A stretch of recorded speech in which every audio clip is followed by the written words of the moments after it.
Hello दोस्तों, स्वागत है आपका हमारे चैनल यूपी एग्ज़ाम क्विज़र में।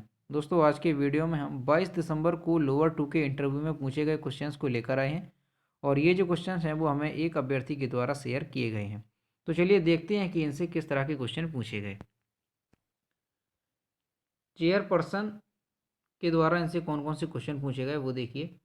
तो इनसे क्वेश्चन पूछा गया कि 300 को 3-2-1 की रेशियो में तोड़िए।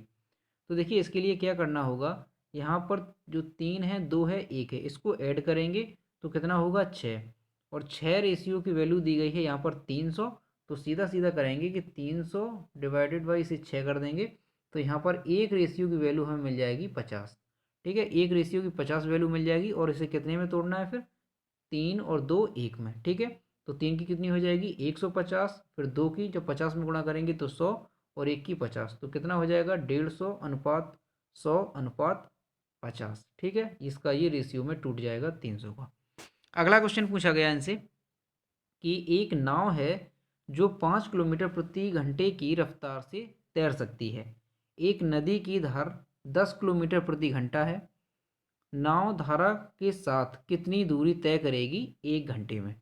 ठीक है, यहाँ पर नाव की जो स्पीड है वो 5 किलोमीटर प्रति घंटे दी गई है और जो नदी की धारा की स्पीड है वो 10 किलोमीटर प्रति घंटे दी गई है।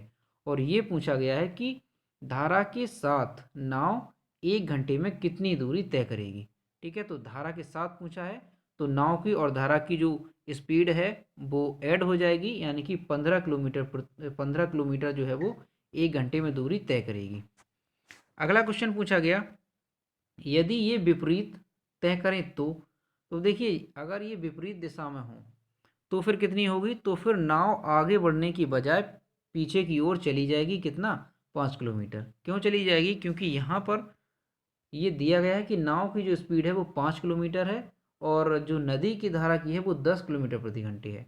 और जब विपरीत दिशा की बात होती है तो यहाँ पर जो नाव की स्पीड है और जो धारा की स्पीड है उसमें से ये कम हो जाएगी, यानी कि माइनस में चली जाएगी 5 किलोमीटर। ठीक है, तो नाव आगे बढ़ने की बजाय पीछे चली जाएगी 5 किलोमीटर।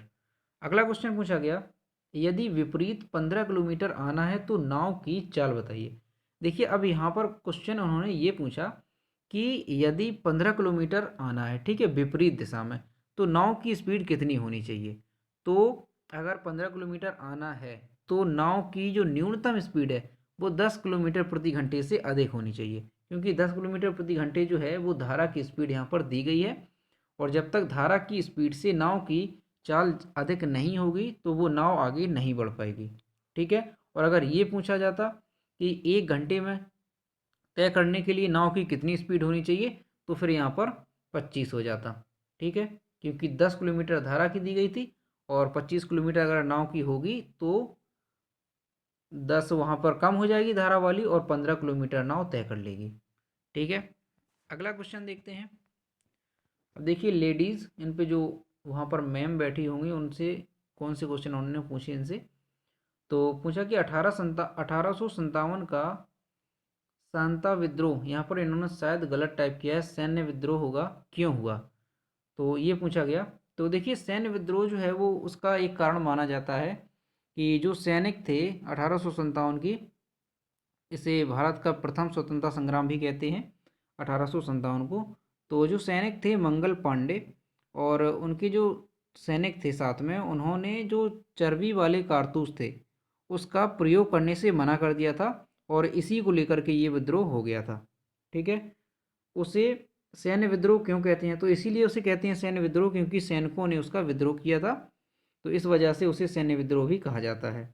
अगला क्वेश्चन पूछा गया कि कारगिल की लड़ाई कब हुई। तो देखिए कारगिल का जो युद्ध हुआ था वो सन 1999 में हुआ था। ठीक है, अगला क्वेश्चन पूछा गया कारगिल कहाँ पर पड़ता है। तो देखिए कारगिल जो है वो कश्मीर घाटी के उत्तर पूर्व में स्थित है। फिर अगला क्वेश्चन पूछा गया कि 1999 में पाकिस्तान के पीएम कौन थे। तो कारगिल के युद्ध के समय जो पाकिस्तान के प्रधानमंत्री हैं वो कौन थे, नवाज शरीफ थे। कौन थे, नवाज शरीफ। ठीक है, 1999 में ही कारगिल युद्ध हुआ था और इसी टाइम पे पूछा गया है कि प्रधानमंत्री कौन थे पाकिस्तान के। अगला क्वेश्चन पूछा कि दमन एंड दीव कहाँ पर है, भारत के किस ओर, ईस्ट और वेस्ट। तो दमन और दीव जो केंद्र शासित प्रदेश है वो भारत के वेस्ट में पड़ता है।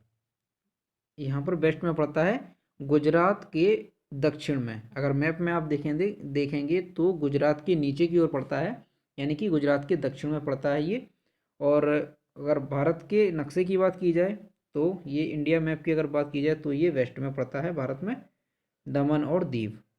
अगला क्वेश्चन पूछा कि कुछ यूनियन टेरिटरी के नाम बताओ। तो कुछ केंद्र शासित प्रदेश के इनसे नाम पूछे गए, ठीक है, वो आप सब लोग जानते हैं। आगे फिर पर्सन 2 ने इनसे कौन कौन से क्वेश्चन पूछे वो देखिए। तो ये पूछा कि रेडिकस के बारे में बताइए। फिर पूछा उनकी ग्रुप क्या है। तो देखिए ये अगर आपका कोई सब्जेक्ट है ये तो आप लोग उसे पढ़ लीजिएगा। फिर अगला क्वेश्चन पूछा गया कि रेडिकल्स की टेस्टिंग कैसे की जाती है। तो टेस्टिंग से संबंधित क्वेश्चन पूछा। नाइट्रेट रिलेटेड, देखिए नाइट्रेट और ये नाइट्रेट में संबंध पूछा। फिर अगला क्वेश्चन पूछा CuSO4 से कैसे टेस्ट करोगे कि इसमें Cu प्रेजेंट है, यानी कि CuSO4 से आप ये कैसे पता करोगे कि इसमें कॉपर स्थित है यानी प्रेजेंट है, ठीक है। अगला क्वेश्चन पूछा कि साल्ट एसिड कौन सा है। तो साल्ट एसिड पूछा कौन सा है। अगला क्वेश्चन पूछा कि फास्फेट का फॉर्मूला बताइए। तो फास्फेट का रासायनिक जो सूत्र होता है वो पूछा गया। फिर अगला पूछा KCN का स्ट्रक्चर कैसा होता है। तो KCN का स्ट्रक्चर पूछा गया। फिर पूछा गया इनसे कि पोटेशियम साइनाइड का फॉर्मूला बताइए। तो पोटेशियम साइनाइड का फॉर्मूला पूछा गया। फिर अगला क्वेश्चन पूछा गया गंधक का एसिड। देखिए गंधक का एसिड इनसे पूछा गया। तो ये थे क्वेश्चन जो कि हमें शेयर किए गए और हमने आप लोगों को डिस्कस किए इस क्वेश्चन को। तो दोस्तों अगर आपको वीडियो पसंद आया हो तो इसे लाइक ज़रूर करें और शेयर करें, और अगर चैनल पर नए हैं तो चैनल को सब्सक्राइब करना ना भूलें। तो मिलते हैं नेक्स्ट वीडियो में, और जितने भी अभ्यर्थियों का इंटरव्यू होता जाए वो हमें क्वेश्चन ज़रूर शेयर करें, ठीक है दोस्तों। तो मिलते हैं नेक्स्ट वीडियो में, थैंक यू।